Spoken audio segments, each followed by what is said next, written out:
பாரதி அதை சொல்லுகிறான். கத்தும் குயிலோசைங்கிறாங்க, நாமெல்லாம் அதை பாட்டுங்கிறோம். அது பாட்டு இல்லைங்கிறான் பாரதி. நான் புரிஞ்சுக்கிட்டேங்க, அது பாட்டு இல்லைங்கிறது என்னைக்கு தெரியுமா புரிஞ்சுக்கிட்டேன்? உங்கள் எல்லோருக்கும் இந்த ரகசியத்தை சொல்லிவிட்டு போகிறேன். ஆனா ஒரு பறவை இருக்குது, ரொம்ப பாவம், குயில். அதுக்கு கூடு கட்ட தெரியாது. நினைச்சு பாருங்களேன், இயற்கை 1.5 மணி நேரத்தில் நீ முட்டை போடணும்னு சொல்லிட்டு உள்ள வந்து ஓடு கட்ட ஆரம்பிக்கும் பொழுது அது என்ன செய்யும் தெரியுமா? ஐயோ, நான் படிச்சு ரொம்ப வியந்து போனேங்க.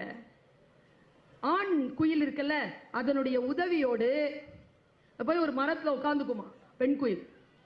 ஆண் குயில் என்ன பண்ணுமா, அந்த மரங்கள்ல இருந்து எல்லா இடத்துலையுமே காக்கா கூட தேடுமாங்க. காக்கா கூடுனா சாதாரண கூடு இல்ல, முட்டை இருக்கிற காக்கா கூடு. ஏன்னா முட்டை இல்லாத காக்கா கூடுனா இது போட்டுச்சுன்னா அது கீழே தள்ளிடும். 1.5 மணி நேரத்தில் இந்த இந்த போராட்டத்தை கொஞ்சம் நினைச்சு பாருங்க. உங்களுக்கான போராட்டத்தை விட அதிகமானது குயிலுக்கான போராட்டம். தேடி கண்டுபிடிச்ச உடனே என்ன பண்ணுமா, அந்த பெண் காகத்தை சீண்டி பெண் காகத்தை தூரமா கூட்டிட்டு போமா.